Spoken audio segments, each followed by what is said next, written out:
फिलहाल क्या तस्वीर कह रही है? बिल्कुल, जैसा मैंने अभी थोड़ी देर पहले आपको बताया था कि 11 बजे तक 25% मतदान होने का उत्तराखंड में एक अपडेट आया है। इलेक्शन कमीशन की जो एक साइट है उन्होंने भेजा है, जो अपडेट कर रहे हैं हर 2 घंटे बाद। तो और इसमें भी हरिद्वार अव्वल चल रहा है सुबह के समय से ही। सुबह से मतदान प्रतिशत हरिद्वार में बाकी लोकसभा की अपेक्षा ज़्यादा है और 25% मतदान 11 बजे तक हो चुका था। अब चूँकि 12 से ऊपर हो चुके हैं, 1 बजे तक का मतदान प्रतिशत आएगा तो और बढ़ जाएगा। और अब ये देखना होगा कि दोपहर में जिस तरह से वोटिंग ट्रेंड आ रहा है, देखिए यहाँ भी चूँकि आप इसको बाहर से देखते होंगे कि पर्वतीय राज्य है, वहाँ गर्मी नहीं होती, लेकिन श्रीनगर, ऋषिकेश, देहरादून, ये ऐसे शहर हैं, ऐसे कस्बे हैं, टिहरी झील, ऐसे कस्बे ऐसे शहर हैं जहाँ बहुत भयानक गर्मी पड़ती है, उमस होती है। तो इस समय देहरादून में बिल्कुल एकदम चिल धूप है और इस समय मतदान केंद्रों की जो भीड़ की जो लाइनें थी, जो वो लंबी लाइनें लगी थी, वो टूटने लगी हैं। और जैसा हमारे साथी ओवैस ने बताया, चूँकि यहाँ भी मुस्लिम आबादी काफ़ी रहती है, तो जुमे की नमाज अता होने के बाद फिर एक बार किस तरह से भीड़ का दायरा बढ़ेगा वो एक देखने वाली बात होगी। लेकिन फिलहाल यहाँ पर तो मुझे ऐसा लगता है मतदाता केंद्र जो हैं सभी की एक ही जैसी स्थिति है। और मैं से हरिद्वार संसदीय क्षेत्र के धर्मपुर विधानसभा की माजरा के मतदान केंद्र पर हूँ। तो यहाँ भी आप मेरे पीछे देख सकते हैं, थोड़ी देर पहले यहाँ पर बहुत लंबी लाइनें यहाँ पर लगी हुई थी। सुबह से लोग यहाँ पर बढ़ चढ़ कर हिस्सा ले रहे थे मतदान केंद्रों में। आप अब जो मुख्य द्वार, प्रवेश द्वार होता है, वहाँ कांस्टेबल खड़े हैं और ये यहाँ पर हिमाचल पुलिस का यहाँ सुरक्षा घेरा है। और यहाँ आप देख सकते हैं कि गेट पर भी बिल्कुल अजीत नहीं बचा है। लेकिन लौटेंगे आपके पास एक बार फिर से। लगातार मैं चाहूंगी कि आप हमारे साथ बने रहे। इस बीच बड़ी खबर बता देते हैं दर्शकों को। देश भर में पहले चरण के लिए मतदान लगातार जारी है। 5 तस्वीरें दिखाते हैं जहां उत्तराखंड की 5 तस्वीरें हैं। सुबह से ही मतदान जारी है। राज्यपाल के साथ सीएम धामी, पौड़ी गढ़वाल से बीजेपी प्रत्याशी अनिल बलूनी, हरिद्वार से बीजेपी प्रत्याशी त्रिवेंद्र सिंह रावत के साथ योग गुरु बाबा रामदेव ने अपने मताधिकार का प्रयोग किया। ये 5 तस्वीर बेहद महत्वपूर्ण। पहाड़ में लोकतंत्र का ये महापर्व किस तरीके से इस वक्त तस्वीर देखने को मिल रही है। अलग अलग जगहों से तस्वीर जहां दिग्गज पहुंचे मतदान के लिए। सबसे पहले हमने तस्वीर आपको ये दिखाई है जहां देखिए राज्यपाल पहुंचे और उसके साथ साथ मुख्यमंत्री पुष्कर सिंह धामी भी पहुंचे अपने मत का प्रयोग करने के लिए। अनिल बलूनी जो कि प्रत्याशी है खुद, और वो भी अपने मत का इस्तेमाल करने के लिए यहां पर पहुंचे हैं। बाबा रामदेव की तस्वीर भी मैं आपको दिखा रहे हैं। वहीं त्रिवेंद्र सिंह रावत जो कि हरिद्वार सीट से प्रत्याशी इस बार बीजेपी की तरफ से है। तो देश में पहले चरण का मतदान जारी और इसको लेकर दिग्गजों की क्या कुछ राय है, देखिए। पुर में मैं बहुत अच्छे मार्जिन से जीतूंगा, ऐसा 100% नहीं, 101% मुझे विश्वास है। और हमारे देश में मोदी जी के नेतृत्व में हम 400 पार होंगे, ये भी पूरा विश्वास से हम अपने देश का 5 वर्ष के लिए भविष्य निर्धारित करते हैं एक तरह से, और इसलिए सब लोगों ने मतदान करना चाहिए देश के हित को ध्यान में रखकर। विश्व के सबसे बड़े लोकतंत्र का सबसे बड़ा महापर्व आज है। आज मतदान शुरू हो गया है और हम आपके माध्यम से पूरे जो 102 लोकसभा है, हमारे उत्तराखंड की 5 और गढ़वाल लोकसभा के मतदाताओं से हमारा निवेदन है कि वह बड़ी संख्या में निकले। देख लो ना, उसके बाद लोगों को दिखाओ झूठ उसका, इसके झूठ का पर्दाफाश यहीं करो। झूठा है, हार रहा है, बकवास कर रहा है। उनका कहना है कि अरे ना कहो, उसके मैं कहने का कोई जवाब नहीं, ना उसकी है, छोड़ दो इन बात को, नहीं कहना चाहता। मैं उत्तर प्रदेश की महान जनता से, सभी अपने साथी भाइयों बहनों से निवेदन करता हूं कि हमारा संविधान हमें ये अधिकार देता है कि 5 वर्ष के लिए अपनी सरकार चुनने के लिए हमें मतदान करना है। लोग अपने घरों से निकलें और अधिक से अधिक मतदान करें। जीत तो 100% रहे हैं, कोई दिक्कत है नहीं। जीत वो तो जनता जीत रही है। जनता और सत्ता जब टकराए अभी जनता जीत का ही है। But unfortunately those persons who are not in the fight, they try their best कि यहाँ बूथ कैप्चरिंग करी जाए।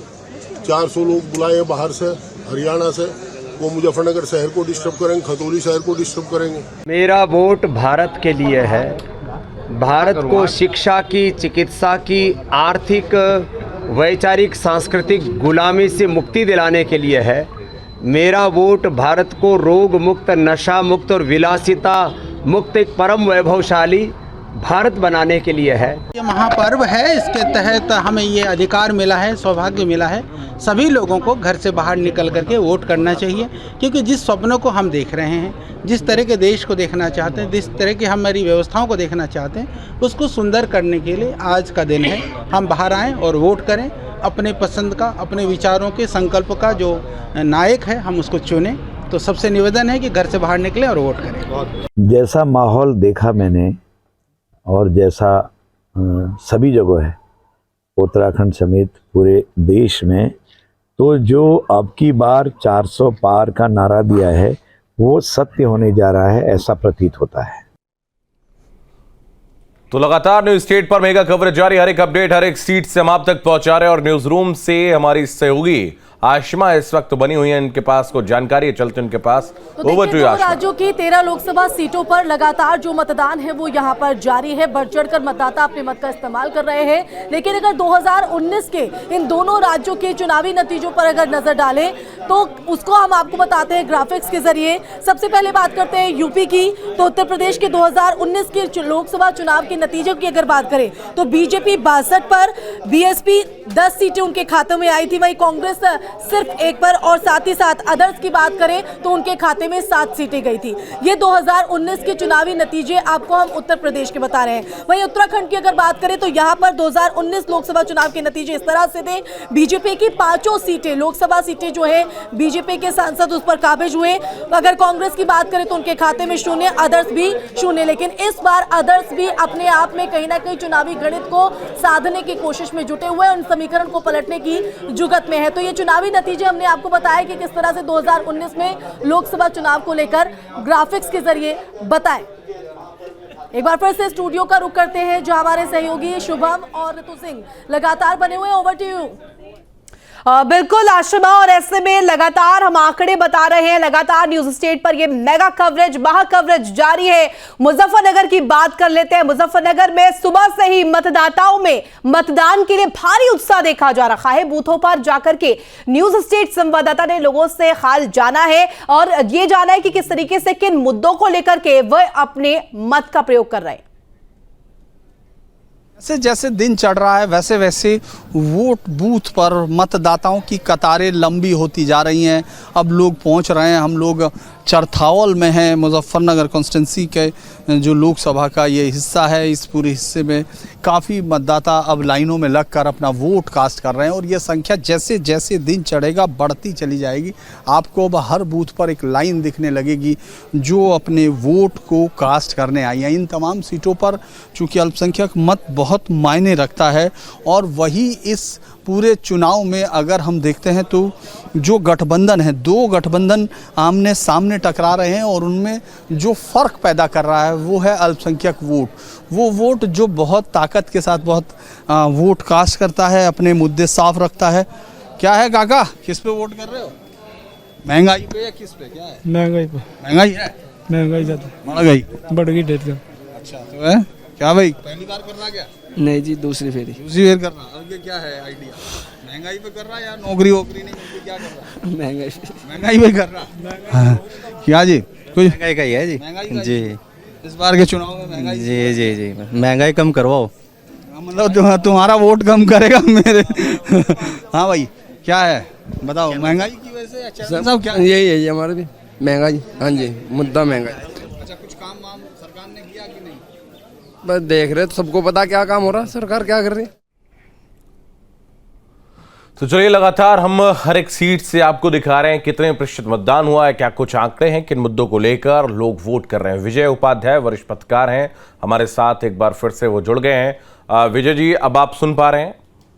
हाँ, सुन पा रहा हूँ जी। मेरा सवाल आपसे यही है कि उत्तर प्रदेश की 8 सीटें, उत्तराखंड की 5 सीटें जिन पर आज मतदान हो रहा है, पश्चिम से ही हमेशा वो हवा चलती है और उत्तर प्रदेश के पूरे भाग को देखें हम तो वो कहीं ना कहीं वो लहर अपने आप में समेटती है और फिर वो पूरे देश के अलग अलग हिस्सों में जाती है और बीजेपी या एनडीए की जो है वो सरकार बन जाती है। हम 2 बार देख चुके हैं। पहले उत्तराखंड में अगर हम देखें, 1 दशक हो गया, सारे प्रत्याशी जो बीजेपी के वही जीतते आ रहे हैं। इस बार आपका अनुभव क्या कहता है? आपने किन आंकड़ों के तहत विश्लेषण किया है? मैं चाहूँगा आप दर्शकों को बताएं।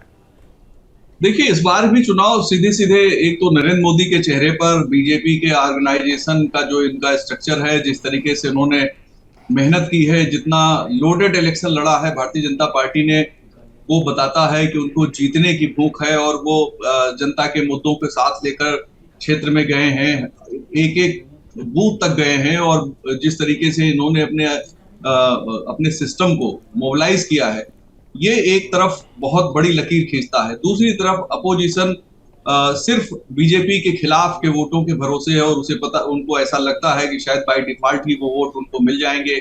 जो लोग मोदी और बीजेपी को नहीं पसंद करते हैं वो लोग उनको वोट करेंगे ही करेंगे। तो सिर्फ उन वोटों के भरोसे, और जो अगर 10 साल की कोई एंटी इनकम्बेंसी है तो अगर है तो वो जो उन वोटों के भरोसे है। अपोजिशन उस तरह से मेहनत करते हुए नहीं दिखा, बहुत रिलैक्स होकर उन्होंने चुनाव लड़ा है और ऐसा लगता है कि शायद वो जो जीत की जिद है उससे विपक्ष अपने को मुक्त कर चुका है। तो ये एक ऐसा सिनेरियो है, ये चाहे उत्तराखंड की सीटों को देख लीजिए या उत्तर प्रदेश की 8 सीटों को देख लीजिए जहां पे आज मतदान हो रहे हैं, हर जगह विपक्ष की कैंपेनिंग का अगर हम देखते हैं, कंपेयर करते हैं एनडीए और यूपीए के या एनडीए और इंडिया के बीच में, तो बहुत बड़ा अंतर दिखाई देता है। जनता किसे चुनेगी ये जनता के ऊपर है, लेकिन जनता मतदान करने ज्यादा से ज्यादा अगर निकलती है तो उसका बहुत ज्यादा इम्पैक्ट, अच्छा इम्पैक्ट